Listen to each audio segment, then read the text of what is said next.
Good day everyone, and I hope you enjoyed my little quail intro, and that was mainly because my quail have started laying finally. They actually started last week, but haven't got around to showing them yet, but I love quail's eggs, and we get so many of them, and they're really good. And I like to pickle them as well to preserve them. And you can also, I'm also thinking there might be a fun craft thing we can do with them in the future. So I think today we're going to just take a quick jaunt out to the thrift shop and have a quick little browse around. I still don't have my gimbal yet, but I think it might be fun to see. I'll try to be more conscientious about holding the camera still and having more of a slow sweep so you can have a better browse around.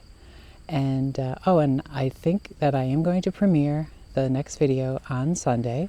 I'm going to premiere it at 1 o'clock my time, Eastern Standard Time. So that means that's 6 o'clock UK time, 7 o'clock EU time.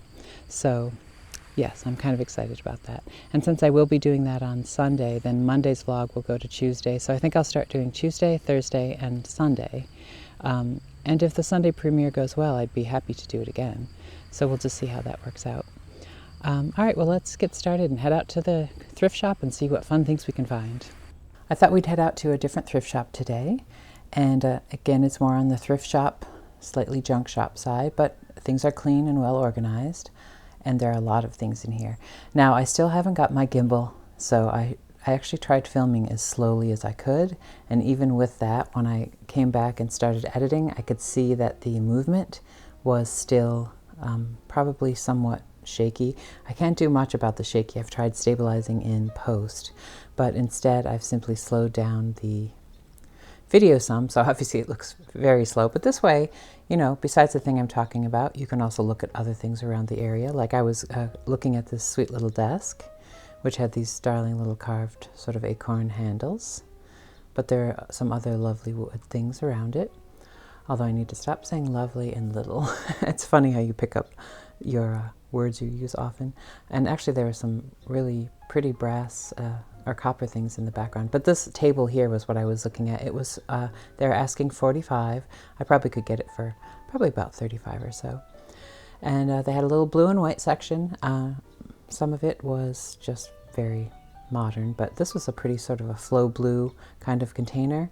And this time of year, I'm always looking for low, shallow containers for paper whites. And also I like to do Christmas arrangements in lower bowls because I'm also often cutting branches of pine and things from the yard and holly. I loved this cup. I don't know why I didn't get it, but I don't really like too much mismatched things, but it was the biggest cup of spode I'd seen. It would have been probably an okay coffee cup, but far too much tea at once. And just blue and white. Again, many of these things were just modern pieces. I think they did take the effort to make it look pretty. So having the modern pieces mixed in with some older pieces is nice because, of course, you can find a little piece of blue glass for $2 or $3. I thought these were really sweet, and they actually weren't bad. They were only $15 a piece. And again, now normally when I shop antiques and rummage sales, I don't usually pay what's asked unless it's such a low price. I will often ask for a new price, but I don't know, I feel funny doing it this time now because, oh, look how darling this butter pretzels tin is. But I feel odd asking now because, oh, that's neither here nor there. Now this I almost purchased. This was only $35. I ended up not buying it, but I'm thinking of going back. It is a folding screen. It's old. It's probably, I would probably guess maybe, I want to say 30s, but it has all this vintage wallpaper on it, and I love vintage wallpaper. Now you can see it's not in the best condition. There's a little pencil mark there, which I probably could erase. And some of the wallpaper is obviously had better days.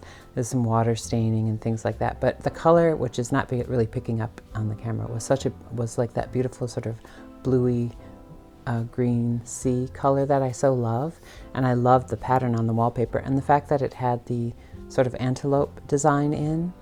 I really thought it was beautiful, and I even thought, wouldn't it be kind of fun as a backdrop for filming for YouTube?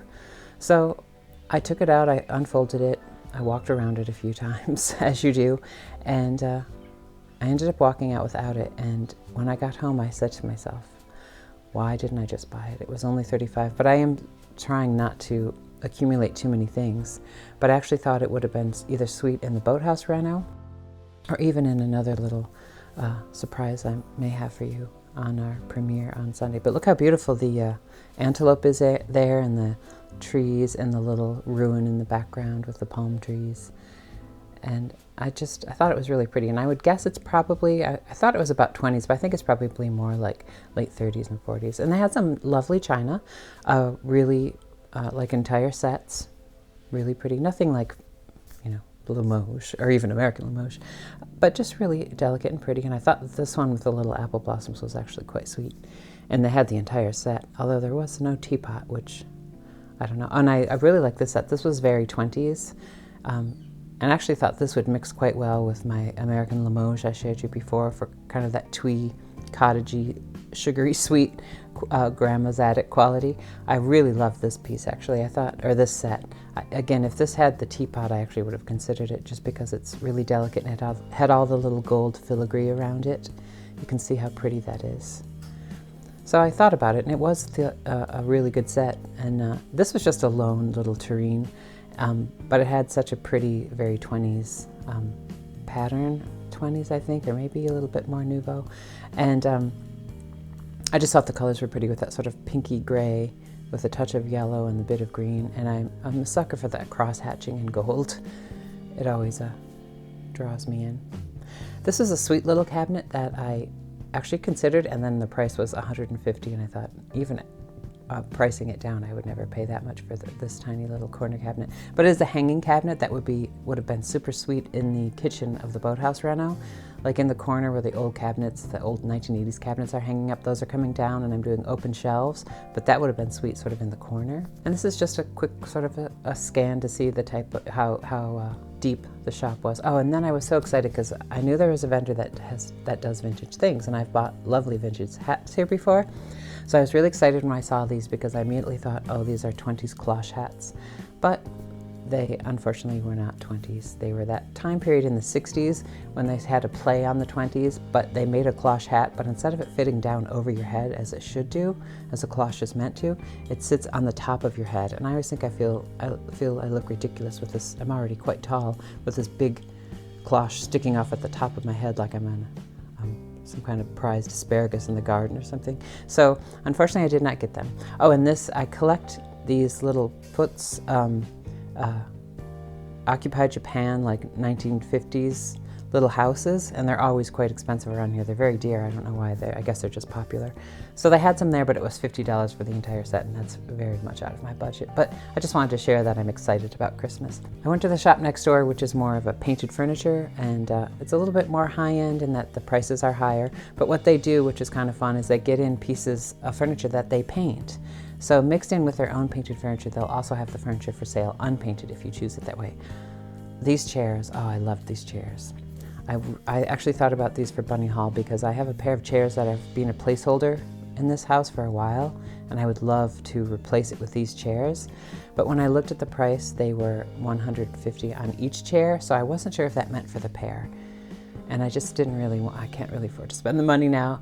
And so I didn't ask because I thought if it was $150 for the pair, it would be harder to say no. I know it's silly, but I know where they are and I can go back. But I just thought, well, first of all, I love that sort of almost, it's not really bergère, but that sort of style. And I thought the fabric was pretty. And this I took a picture of just because I thought I may do this myself. This was just a simple old window that someone had hand painted to look like birch leaves. So I thought I could easily do that. And this was just a fun little cabinet they had redone where they took off the doors. It was probably like a 70s faux, like a Moroccan look cabinet, but they put the pretty Ars Nouveau image in the background and turned it into a little bar. I thought that was sweet. And this was a simple little sort of 20s kitchen table, but they had done a nice job painting it in the blue that I love, and then they had distressed it and painted a lovely, see, I'm saying lovely and little again. They painted a really nice compass rose in the center, which I thought was pretty because it's very much seafaring, which is where I live. Oh, and this place, which I had forgotten until this is my first time being here since lockdown, they have such an amazing assortment of knobs. They're obviously new knobs that they carry. And so I actually have a little stack of blue and white knobs that I bought from them that are kind of similar to this one here I'm pointing at now, because when I'm going to do the kitchen in the main house in Bunny Hall, blue and white was my theme. But they have a lot of fun little knobs, so if we do any painted furniture for our boathouse reno, this will be the place to come get darling, interesting knobs. I actually have this knob here I'm about to point at in blue, but I like it in that green. The green and the blue together could be fun. And I thought that white one in the front was kind of pretty as well. And there's a little turtle one.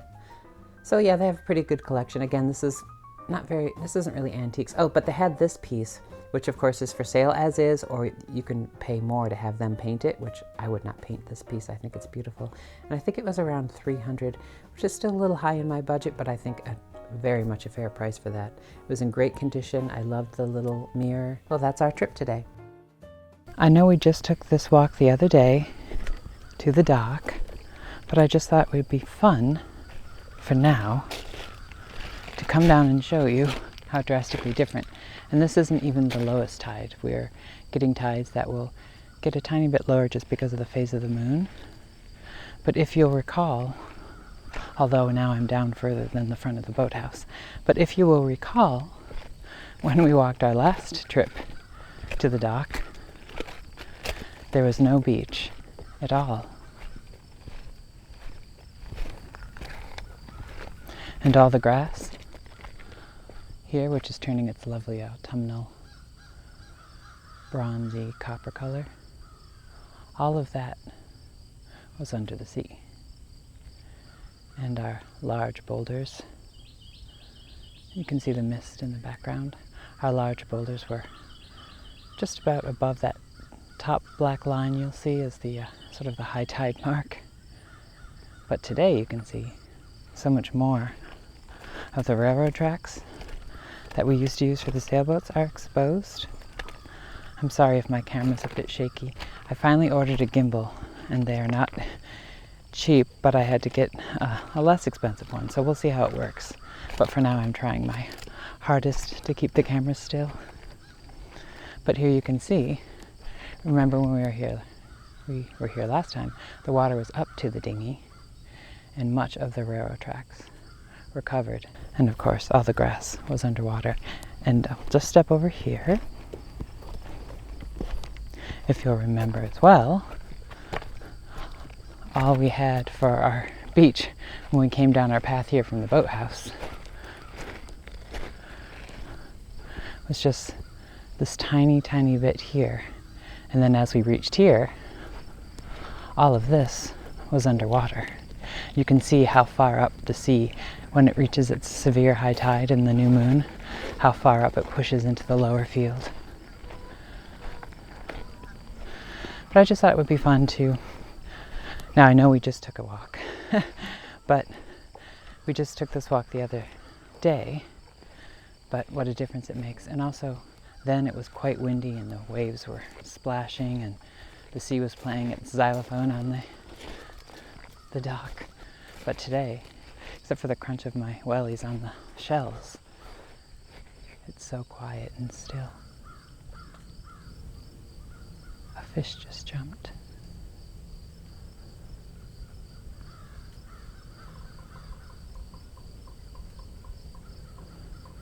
And in the distance you can see the fog is just starting to lift.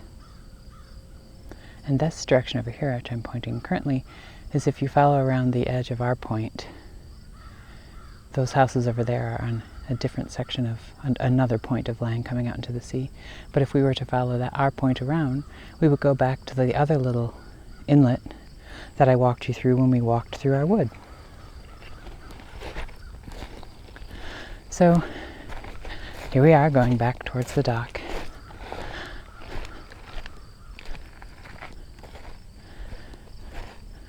And again, it's so different here from day to day and hour to hour that it's often like being in a new place each day. You wake up and wonder, what's it going to be? Or I'll be in my studio and I'll intently be looking down, working on artwork or editing video. And then I'll look up out the window and the sea will have changed. It will turn to calm glass, or it will be drastic waves and wind. The little fish just jumped again.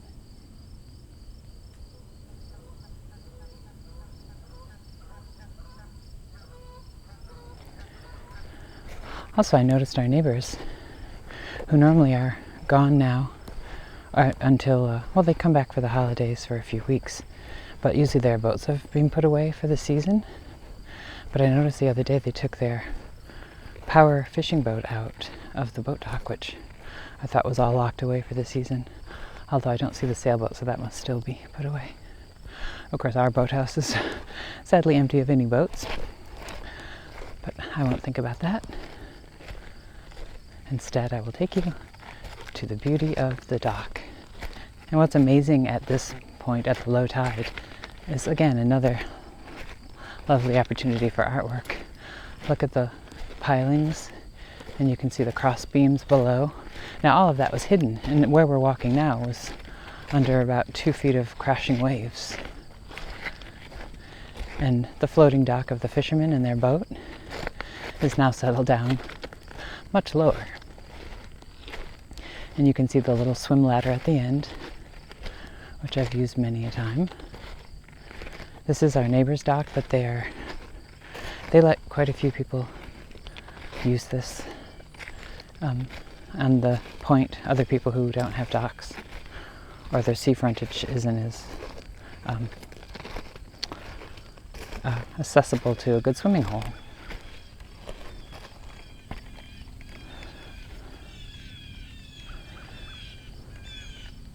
You can hear the birds. If you look behind me, it's just woodland.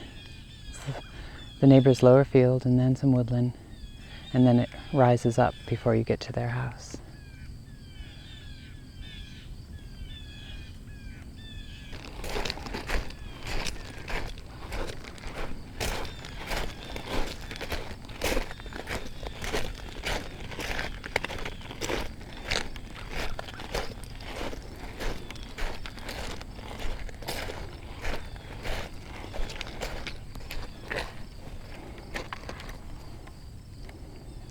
Now see, if we're setting here, do you see the sets of cross beams of the pilings under the dock? Now all that was hidden away when we were here last time. So let's close out the video here, and I will see you for the premiere on Sunday, and then of course we'll all be hanging out together for chats. Well, thanks for joining me today. I think we had fun. Hopefully I did a little better with the camera work. We'll find out, I suppose. But I will see you on Sunday at the premiere. Remember, 1 o'clock Eastern Standard Time, and then 6 in the UK, 7 in France, or in the EU. All right. So I will see you then, and thank you for joining me today. And remember, stay creative.